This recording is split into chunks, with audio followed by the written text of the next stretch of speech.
लोक प्रधान news channel में आप सभी का स्वागत है।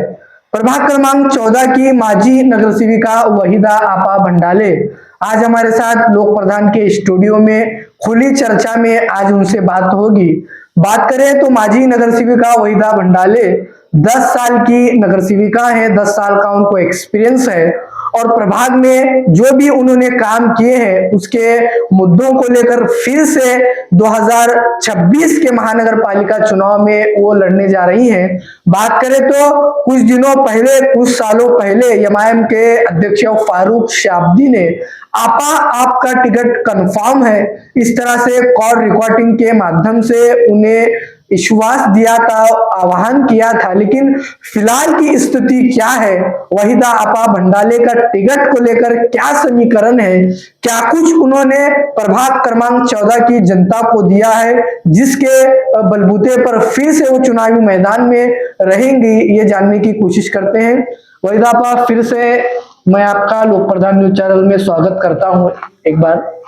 जी शुक्रिया। मैं भी आपके चैनल का शुक्रिया अदा करती हूँ कि आपने मुझे 2 लफ्ज यहाँ पर बोलकर पब्लिक तक पहुँचाने का मौका दिया। अच्छा, जैसा कि वहीदा आपा भंडाले कुछ दिनों पहले फारूक शाब्दी ने कॉल रिकॉर्डिंग के माध्यम से कहा था कि आपा आपका टिकट कंफर्म है, लेकिन फिलहाल की स्थिति क्या लगती है आपको? फारूक भाई से क्या कुछ टिकट को लेकर बात हुई है?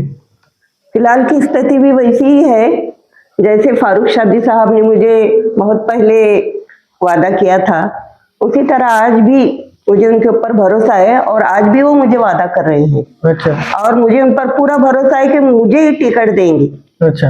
हाँ। नहीं, आप अगर देखा जाए तो हाल ही में कुछ सालों में मीडिया के माध्यम से ऐसा कोई स्टेटमेंट आया नहीं फारूक शाब्दी की ओर से और किसी का भी टिकट अब तक कंफर्म नहीं है।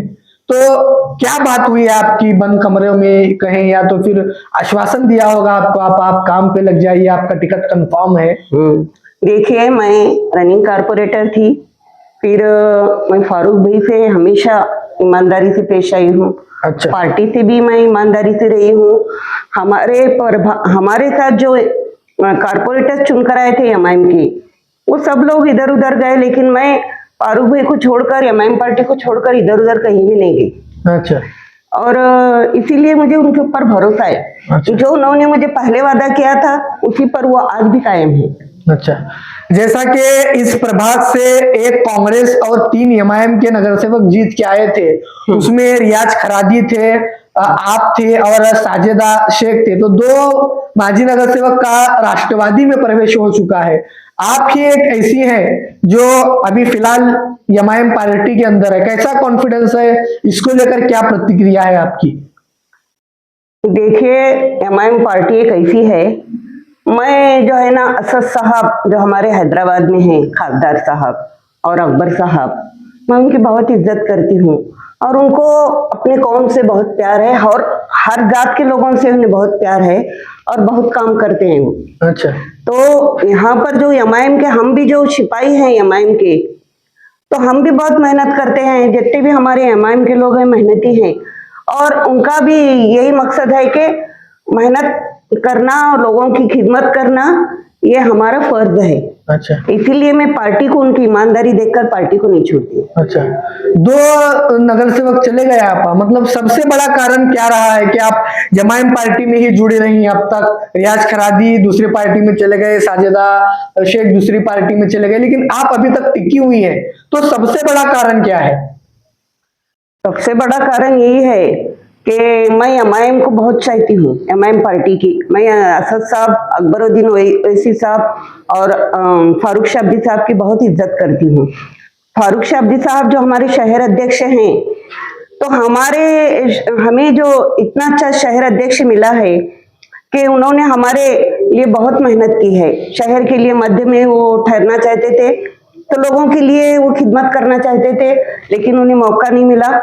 लेकिन उन्होंने बम्बई को छोड़कर यहाँ शोलापुर में बहुत मेहनत की। पार्टी को आगे बढ़ाने के लिए उनका बहुत बड़ा हाथ है। अच्छा, जैसा कि आपने कहा कि एक बहुत अच्छा शहर अध्यक्ष आपके पार्टी को मिला है, लेकिन फिलहाल शहर अध्यक्ष को नहीं, इस पर अभी भी सवाल या निशान पैदा हो रहा है। फिलहाल शहर अध्यक्ष तो फारूक शाब्दी साहब ही है। फारूक शाब्दी साहब जी।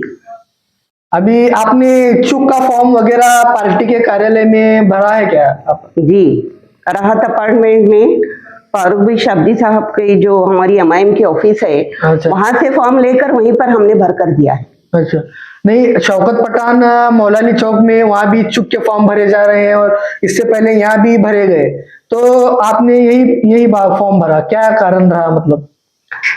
नहीं, फारूक भाई अध्यक्ष है हमारी नजर में, तो फारूक भाई शाब्दी अध्यक्ष है पार्टी का। अभी तक डिक्लेरेशन नहीं हुआ के शौकत पठान अगर अध्यक्ष रहते, पार्टी का डिक्लेरेशन होता तो हम उधर ले जाकर देते थे, लेकिन पार्टी के आज भी अध्यक्ष फारूक भाई शाब्दी हैं बोलकर हम फारूक भाई शाब्दी साहब को ही दिए। पार्टी का डिक्लेरेशन अभी तक नहीं हुआ। अच्छा, फारूक शाब्दी साहब ही हैं अध्यक्ष। अच्छा, नहीं अभी कार्यकर्ता है डिस्टर्ब है आपा, ये समझ में नहीं आ रहा। बहुत सारे लोगों का जो दौड़ थी वो कहीं ना कहीं स्पीड ब्रेकर आ गया है इच्छुक उम्मीदवार कुछ की। फर्क नहीं पड़ा। कार्यकर्ता को सब पता है क्या चल रहा है क्या नहीं, सब फारूक शाब्दी साहब के पीछे ही ज्यादा लोग हैं। अच्छा, जैसा कि आप फिर से चुनावी मैदान में रहेंगी, तो क्या आपने काम किए हैं कि फिर से जनता आपको चुन कर दे, महानगर पालिका पहुंचा? क्योंकि इससे पहले 10 साल का समय जनता ने आपको दिया था, तो अब जनता आपको क्यों समय दे और आपने अब तक क्या काम किए हैं इस 10 सालों में? देखिए, खास करके इन 5 सालों के अंदर 2017 के बाद प्रभाग 14 से जब लोगों ने हमें चुना कर दिया, तो शुरू में जब हम चुन कर आए तो अबूटे मैडम महापौर थे 2016 में। अच्छा, तो उनके 5 लाख रुपए निधि बची हुई थी, वो निधि के हम 5 लाख के कंप्यूटर कोर्सेज कराना था बच्चों को।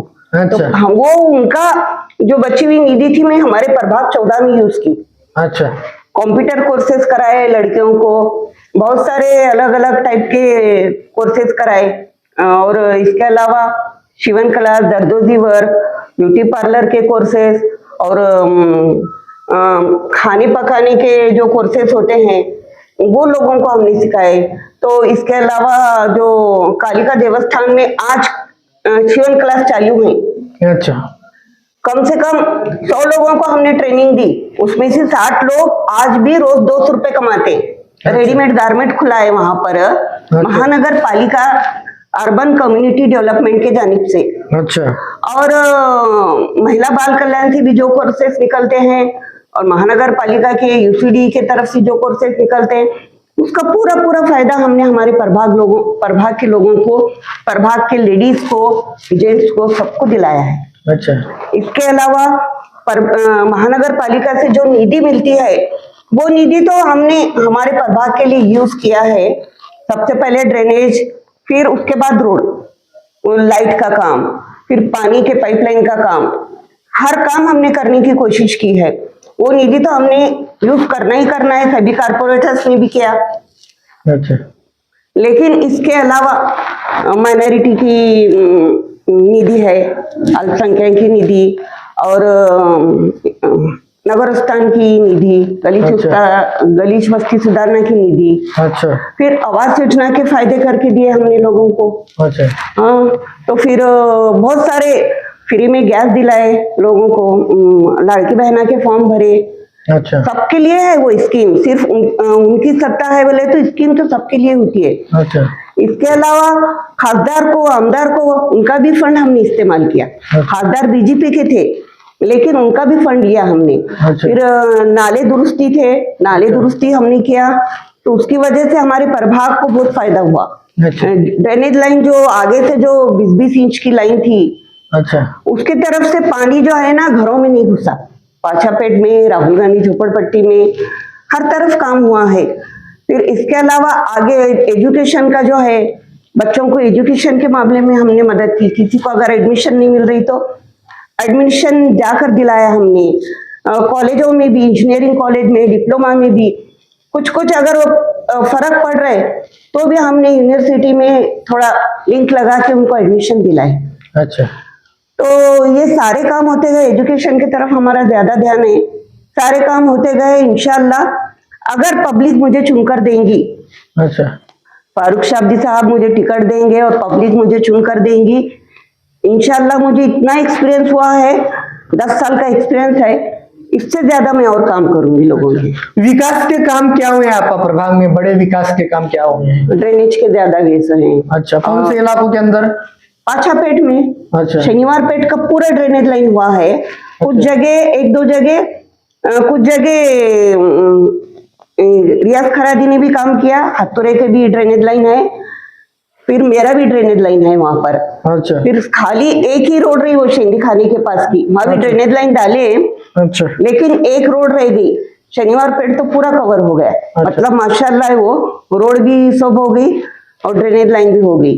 अच्छा। इसके अलावा तेलंगी पाछापेट में ड्रेनेज लाइन का काम किए, रोड का काम किए, पानी की समस्या थी वहां काम किए, बोर मारे, 5 बोर मारे पूरे, इसमें मोटर बिठाए और लाइट के पोल नहीं थे वो बिठाए। अच्छा। उसके ऊपर फिटिंग बिठाए। फिर हर जगह जो भी समस्या थी, और पाछापेट में ड्रेनेज लाइन का काम करे, दिंद्राशा मदर चौक में रोड का काम करे, सानिध गुरुजी हॉल के पास जो अपार्टमेंट है लोगों के घरों में पानी घुसता था। अच्छा। वहां के लोग जब मेरे को बोले मैडम ऐसा ऐसा प्रॉब्लम है, फौरन मैंने वहां पर बजट रख के ड्रेनेज लाइन का काम किए, तो वो सब सारे मसले हल करने की कोशिश किए। इसके अलावा साफ सफाई का ज्यादा ध्यान दिया हमने। अच्छा। साफ सफाई, जितने भी कचरे के स्पॉट थे उसको हमने बंद करने की कोशिश की।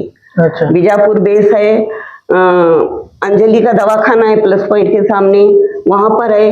बीजापुर बेस पर तो लोग पेट में का बेस पर लाकर डालते थे रात को वेस्टेज।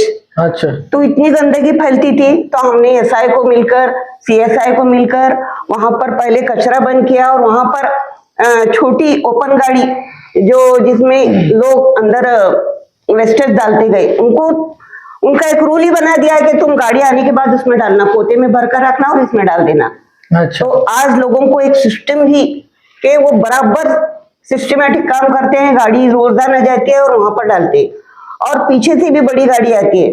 फिर इसके अलावा बेगमपेट में भी गोश्त की दुकान ज्यादा है। अच्छा। बीफ के, तो बीफ रो जो भी रहेंगे।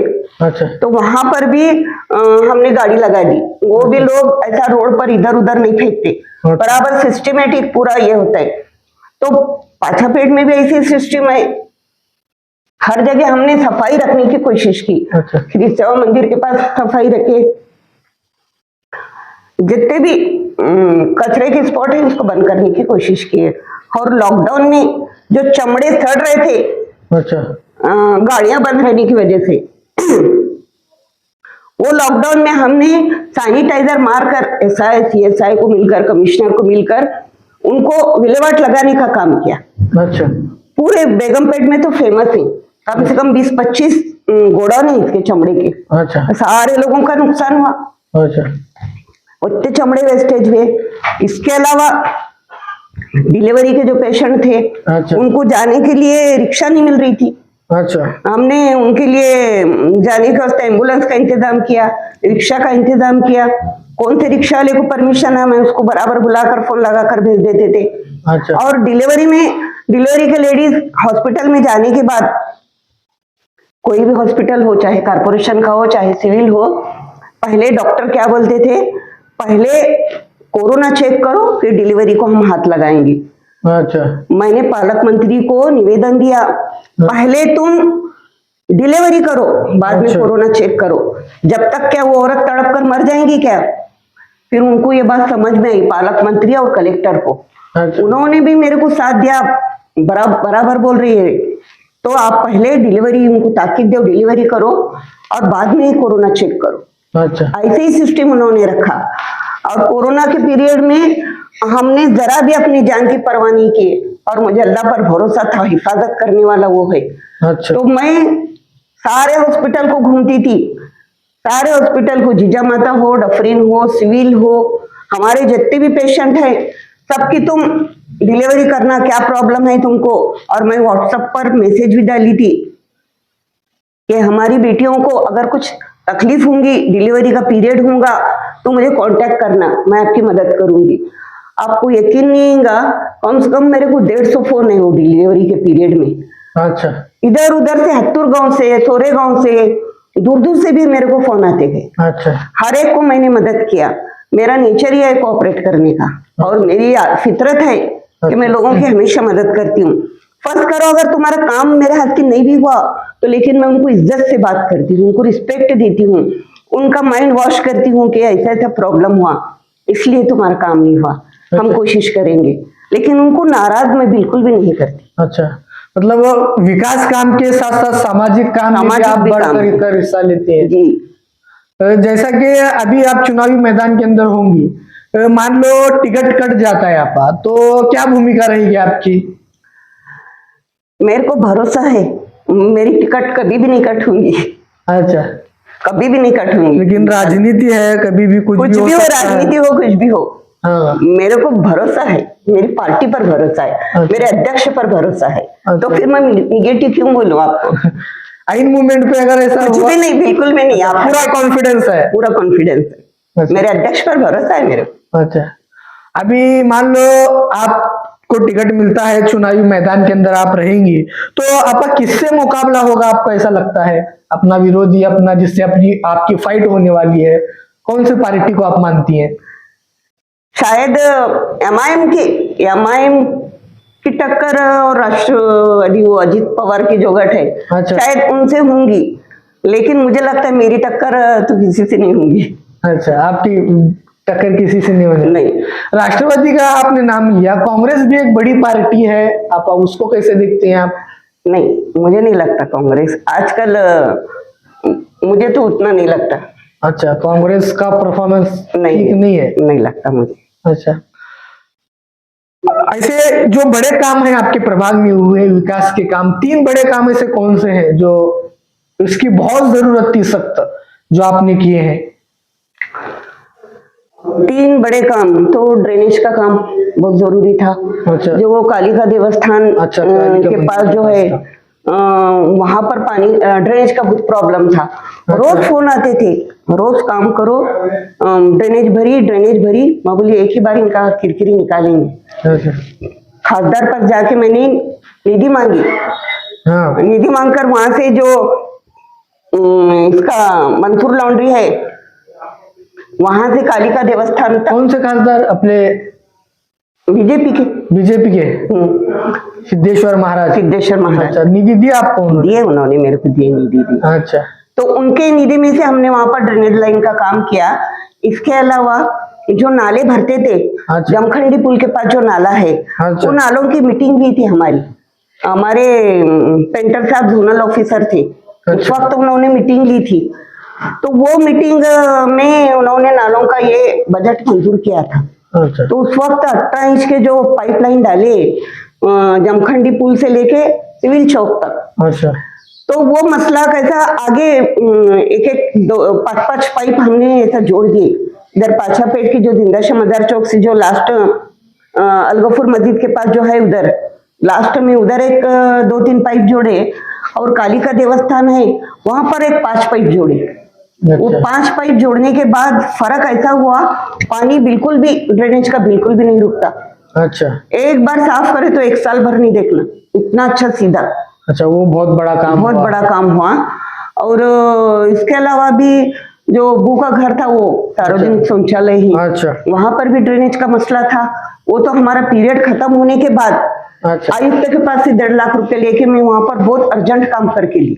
अच्छा। हाँ, वो भी काम बहुत बड़ा हुआ। और जो स्मार्ट सिटी के जो बजट हैं, उसको भी हमने बहुत, जो रंग भवन है, रंग भवन के पास जो झोपड़पट्टी है रंग भवन की, अच्छा। वहां पर जो लोग रहते हैं उनको ड्रेनेज लाइन नहीं था, पानी की पाइपलाइन नहीं थी। फिर उनको हमने ड्रेनेज लाइन स्मार्ट सिटी से मिलकर, ढेंगे पाटिल थे, अच्छा, उनको मिलकर बजट हमने पूरा उधर पूरा टेकड़ी के ऊपर तक चढ़ाए हम। अच्छा। ड्रेनेज लाइन और पानी की पाइपलाइन। आज लोगों को इतना इजी हुआ वहां पर। कुछ लोग अड़ा रहे थे, उसको हम नहीं बनाने देते। अच्छा। मैं बोली तुम्हारी ठीक है, वो अगर किराएदार हैं आपके, तुम्हारी जगह को डिमांड आएगा ना। अच्छा, कौन कौन अड़ा रहे थे आप? वहां के मालक वो झोपड़पट्टी के। अच्छा। हाँ हाँ, के स्थानीय लोग। हाँ, तो मैं उनको समझा कर उनकी समझ निकाली। तो वहां पर हमने लोगों को शौचालय के पैसे दिलाए। राहुल गांधी झोपड़पट्टी में, पाछापेट में 215 लोगों को मैं दिली शौचालय के पैसे। इसके अलावा जो शौचालय भरते थे अच्छा पाछा पेट के, आज वहां पर हॉस्पिटल तैयार हो रहे, वो शौचालय जो गिरे। अच्छा क्या लगता है लोगों को, ये गिरे गिरे गिरे लगता है, लेकिन उसकी अहमियत उनको बहुत समझेंगी। अच्छा ऐसा समझी वो मैं मंजूर करके ली थी। मैं चाहती थी कि ये हर घर में शौचालय हो, ये सार्वजनिक बंद होना चाहिए। अच्छा जरूरत ही नहीं, देखो हर एक को अल्लाह ताला अच्छा दिमाग दिया, अक्ल दिया, अपने औरत बेटियां बाहर नहीं जाना चाहिए, मेरी ये सोच। अच्छा तो मैं बहुत कोशिश करी, बहुत लोगों को पैसे दिले और लोग भी किए, अपने अपने घरों में बना कर लिए शौचालय। इसके वजह से गंदगी कम हुई और ड्रेनेज का जो बोझा था वो सब कम हुआ। राहुल गांधी झोपड़पट्टी में क्या काम हुए आप आपके माध्यम से?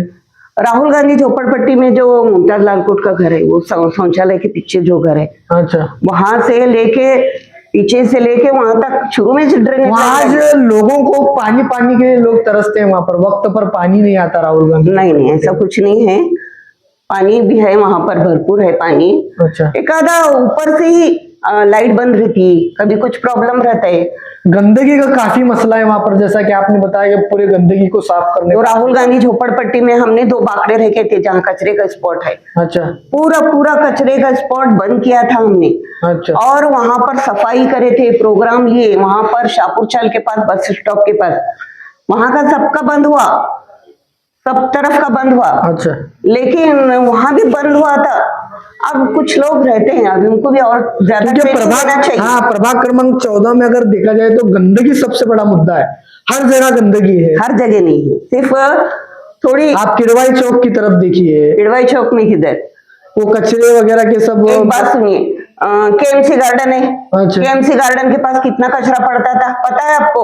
वहां पर ताजुद्दीन होटल है, ताजुद्दीन होटल वाले इधर डालते थे प्लस पॉइंट के यहाँ अच्छा। कचरा।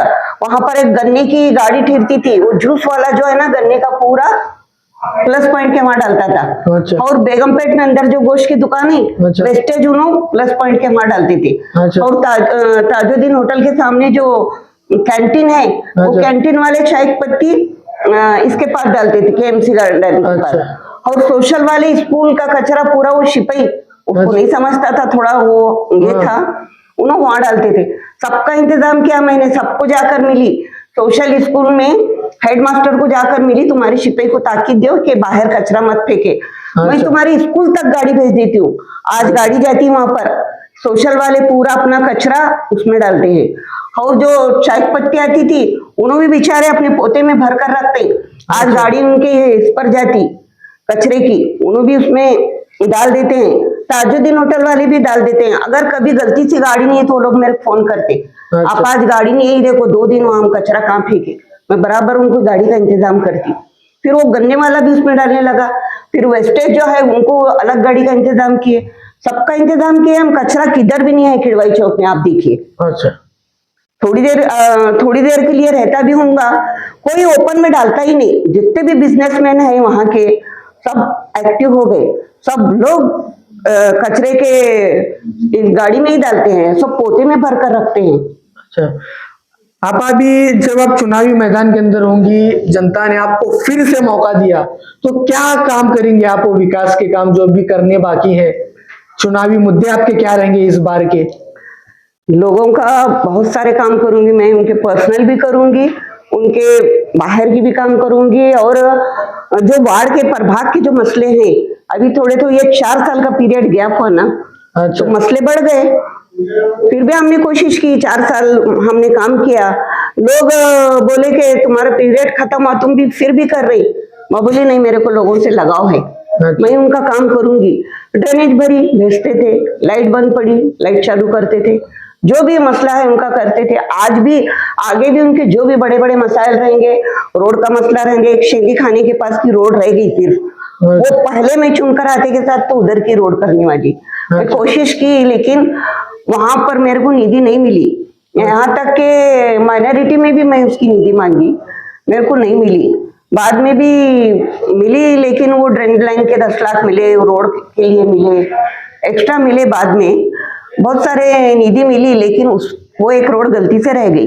अच्छा। हाँ। क्या आह्वान करना चाहेंगे प्रभाग क्रमांक 14 की जनता को, आप आपके चाहने वालों को, आपके मतदाताओं को जो आपको 10 साल की नगर सेवक बनाया, मतदान करते हैं, उनको क्या मैसेज रहेगा, क्या अपील रहेगी हमारे न्यूज के माध्यम से? प्रभाग क्रमांक 14 के लोगों से मैं यही अपील करती हूँ कि वहीदापा को तो आप अच्छी तरह से जानते हैं। वहीदापा एक बार आपका काम हाथ में लेती है तो उसको पूरा करे तक नहीं रहती। तो आप मुझ पर भरोसा कीजिए, मैं आगे भी आपका पूरा पूरा काम करूंगी इंशाल्लाह, आपको नाउम्मीद नहीं होने दूंगी। तो मैं आपसे गुजारिश करती हूँ कि आप मुझे अच्छे लीड से ज्यादा वोटों से चुना कर लाइए, बस ऐसी उम्मीद मैं आप लोगों से रखती हूँ। ये थे हमारे साथ माजी नगर सेविका वहीदा आपा भंडाले, जो 10 साल की एक्सपीरियंस इनको है, 10 साल की नगर सेविका है। फिर से एमआईएम पार्टी की ओर से वो टिकट की दावेदार हैं, टिकट की मांग कर रही हैं। लेकिन क्या कुछ समीकरण बनता है, आपा का पूरा कॉन्फिडेंस है कि फारूक शाब्दी के वो करीबी हैं, फारूक शाब्दी के साथ उन्होंने हमेशा से जुड़े रही हैं और फारूक शाब्दी उन पर भरोसा जताएंगे और फिर से एक बार वहीदा आपा भंडाले को प्रभाग क्रमांक 14 से चुनावी मैदान में उतारेंगे और वहीदा आपा भंडाले ज्यादा मतदाताओं से चुन के आएंगे और जो कुछ विकास के काम हैं बाकी हैं वो काम करेंगे, ऐसा उनका कॉन्फिडेंस है। हम यही रखते हैं। बहुत बहुत धन्यवाद आपका, आप हमारे साथ आई, खुली चर्चा की, बहुत बहुत शुक्रिया। और भी नेताओं से, कार्यकर्ताओं से, पार्टी के वरिष्ठ नेताओं से, अध्यक्ष से बात होती रहेगी। हम यही रुकते हैं। जय हिंद। अल्लाह हाफिज़।